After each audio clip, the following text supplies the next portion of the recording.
Hey, we back.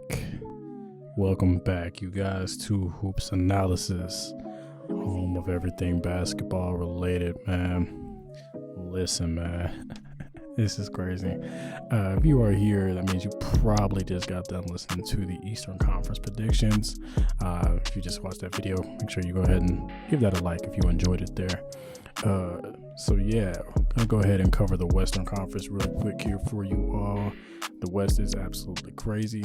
It was so hard to come up with this list, and honestly, this is probably gonna be dead wrong with these predictions, but I'm gonna give you the best that I can though. As always, really quick, just want to make sure you like and subscribe on the channel. It will go a long ways with getting you guys more content that you probably would be interested in. All right, and also just try to remember we try to be as factual and unbiased as we can here. Just always keep that in mind too. All right, man. So here we go. Western Conference predictions, man. Number one, the Denver Nuggets. Look, to me, they're clearly the best team. Offense is still going to be unstoppable. Defensively, I think they can make lineups work. I think they're going to, even when coasting, still win, upwards of 50 games. I don't see another team in the West that's really going to best them, at least in the regular season. So we're going to go with Denver for number one. Number two, we're going to go with Phoenix. Phoenix, they could finish number one, but I still do think they're going to be figuring things out during the regular season, but they have a ton of scoring power. So, I mean, they have enough to really get, maybe another 50 or so wins in the regular season just off the fact that between Booker and KD and Beal, they can score at will at times. So, it's going to be about the defensive end with the Phoenix Suns, but even with that being a concern during the regular season, they're definitely, to me, going to be a top 3 seed, and I've got them at number 2. Number 3, the Sacramento Kings. They did have a lot of injury luck last year, so we got to take that into account. But even with all of that, I mean, I still think their offense is going to be top of the league, top notch, and they come at you with waves with their scoring and shooting that they've got on that roster. Even though defense is concerned, I do think they're going to be able to rack up another good amount of wins to get to that 3rd seed. I'm just not so sure about the teams that we have in the West outside of the Kings, so I'm going to give them the benefit of the doubt and say they're still young, they're still hungry, they'll still want those wins, and they'll get the 3rd seed. Number 4, we got the Los Angeles Lakers. Look, I'm be honest, I'm not a Laker fan. I really am not the biggest LeBron fan, but I will go ahead and give these guys the respect they deserve. They're going to have one of the best defenses in the league, hands down. They have the star power between LeBron and AD still. And then they've also rounded out the roster nicely. Austin Reeves is going to be Austin Reeves.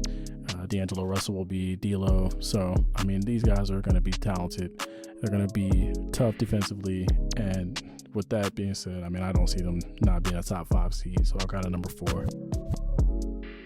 Number 5, I went ahead and put Golden State. I'm not really high on Golden State right now. I'm a Golden State fan. I like the Golden State. I like Steph Curry, but I do have questions about the perimeter defense on this team. It seems like they are constantly playing in rotation and playing back on their heels because they just cannot stop guys from getting downhill or, guard simple pick and roll coverages. To me, they really struggle with that. And so with all that being said, their scoring is going to be top notch to me. They're going to have, with Chris Paul, one of the more diverse offenses in the league, but their defense leaves something to be desired. So I'll go ahead and put them 5, but I wouldn't be surprised if they fell a little bit lower. We're going to see. Number 6. I got the Clippers. Man, look, this is what makes the West so hard because honestly, the Clippers being the 6th seed, yeah, man, they could be even higher on this list, but I actually wrote out on my notes Kawhi and PG is just question marks because I do not know what you're going to get out of those two in terms of games played.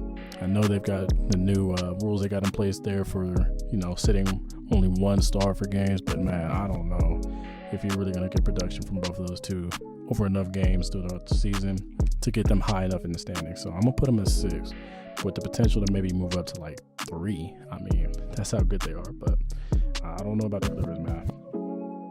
7, man, the Timberwolves. This is another very good defense, man. They have perimeter defense and they have interior defense with Rudy Gobert. Perimeter defenders like Anthony Edwards, Nickeil Alexander-Walker, Jaden McDaniels, Kyle Anderson, I mean, they just come at you waves with their defenders on that team. So, with that being said, they'll have a top-notch defense, and Anthony Edwards will take another step on offense with Karl Anthony Towns on offense as well. I wouldn't be surprised if the Timberwolves actually finished a little bit higher than number 7, but we're going to go ahead and put them at the 7th seed for now. Again, this is what makes the West so tough. Number 8, I've got the Oklahoma City Thunder. Look, they can finish as high as 6 or maybe even 5 on this list.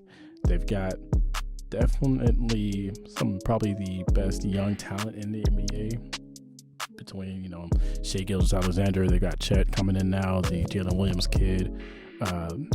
Lou Dort is one of your better perimeter defenders in the league. I mean, you've got talent everywhere. I don't know about the depth on this team. We're just going to have to see. But for sure, they could definitely squeeze in there to top 5 seeds there. I've got them number 8 just because they're so young. But, man, they're going to be tough. The Dallas Mavericks, I've got at number 9, man. Mavs fans probably going to hate me for this one. Look, they can finish top 4. But, dude, I have a huge question about the defense that you're going to get out of the Dallas Mavericks. I do like the addition of Grant Williams, but they are a little light in the front court with Derek Lively being a guy that they really want to give minutes to as a rookie. I'm not so sure about that one. With that being said, I'm very concerned about the defense that the Dallas Mavericks will have. But between the fit and Luka and Kyrie, I think they'll figure that out. So I'm not sure. They could finish even higher, but we're going to put them at number 9. Number 10. Number 10, I've got the Memphis Grizzlies. Look, this is what makes the West so hard. The Memphis Grizzlies could finish way higher than this. They can finish like 5 or 4. But I really am concerned about them not having Ja for the first 25 games, and then there's no Steven Adams, as that news just came out. He's having that season-ending surgery. So with that being said, man, I don't know if they're going to have quite what they need to get the wins in the regular season, but man, they always play so well without Ja. I gotta give them a chance to finish even higher than this 10th seed spot. It just goes to show you how good the West is, man. I like the addition of Marcus Smart. I think Desmond Bane can captain an offense decently, combined with Jaren Jackson Jr., and the addition of Derrick Rose doesn't hurt too. So, man, I'm looking at this list. It is so crazy. But yeah, number 10 for the Memphis Grizzlies. At number 11, I got the New Orleans Pelicans. Again, the West is crazy. Who would have thought that at number 11 you would have Zion Williamson? But in my notes here, I actually wrote Zion Williamson with a bunch of question marks because I don't know if he's going to play enough games. This is another situation where if he plays the right amount of games, this can be a top 3 seed in the West, honestly. But I'm not sure, and to this point in his career, we haven't seen him do it. So with that being said, I cannot go any higher right now than the 11th seed. But, we got to go ahead and say they may finish top 6. Shout out to Zion. Shout out to the Pelicans. Number 12, I've got Victor Wembanyama and San Antonio Spurs. Man, look, I don't think there's going to be a better league pass team other than maybe the Thunder for a team to watch on a night in and night out basis with this dude Victor. He is legit. I do wonder about the rest of the pieces they're going to end up putting around him. I like Keldon Johnson and Devin Vassell and players like that, but at this point, I think they're still in the very early stages of rebuilding. So with that being said, I can't put them any higher than 12. I think Victor is still going to be learning things as a rookie and figuring out spots and things like that. But man, nobody flashes more talent than this dude, man. I don't know what the league is going to be able to do with him in about 3 or 4 years. He's going to be fun. Spurs keep winning, man. Y'all keep doing your thing. I don't know how y'all keep doing this, but y'all keep doing your thing. So shout out to the Spurs. Number 13, the Utah Jazz. Look, they still got some decent talent on this team. Lauri Markkanen is just proof that he's going to be a good player. Colin Sexton's still on the roster. You still got Jordan Clarkson. Look, they've got some pieces, but in reality, I don't think they'll be buyers at the trade deadline. I definitely think they'll be sellers. So I've got them at number 13, and I think I am pretty comfortable with that. Shout out to John Collins. I think he just ended up there too. So we'll see where he ends up. I think he'll probably get moved at some point during the season as well. Number 14, the Houston Rockets. Look, I don't know if this is a fair ranking for them. I think they could finish, a little bit higher, maybe in somewhere in the 11 range. But I am still wondering about the youth on the team. I love the addition of Fred VanVleet and Dylan Brooks for some veteran stability and presence. And I love the Thompson kid. I think I don't remember which one it was, but the Thompson kid looks impressive as a rookie. Jabari Smith Jr. is going to be improved to me. Love him on the defensive end, and I think his offensive game is improved.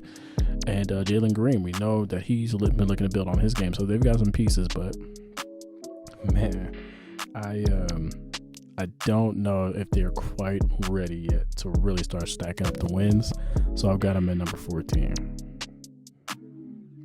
Number 15, I've got the Portland Trailblazers. Yeah, this is another team that I think will be very fun to watch during League Pass time, and they may even finish somewhere in the top, 13, 12, 11 range.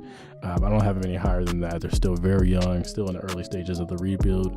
Very excited to see Scoot Henderson, one of the more athletic players in the league. Anthony Simons, extremely athletic. Shaedon Sharpe. They've got athletes up and down the roster. DeAndre Ayton, revenge season incoming too. I'm excited to see that. So definitely a lot to look forward to, but I've got them at number 15. Man, so that rounds out the Western Conference predictions that we have for your 2023-2024 season, man.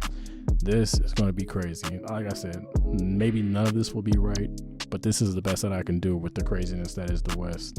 So we will see what happens, man. If you like this video, please make sure to like and subscribe. I do appreciate the viewers as always. And y'all make sure y'all just cherish this NBA season, because it feels like it was 3 years waiting for the season to come back, man. But here we are, man. Things kick off tonight. And I'm just excited to see how this goes, man. And feel free to troll me with these predictions I do if these end up being totally wrong, because they probably will be. Let's be real. But anyway, man, appreciate y'all. All right. Yep.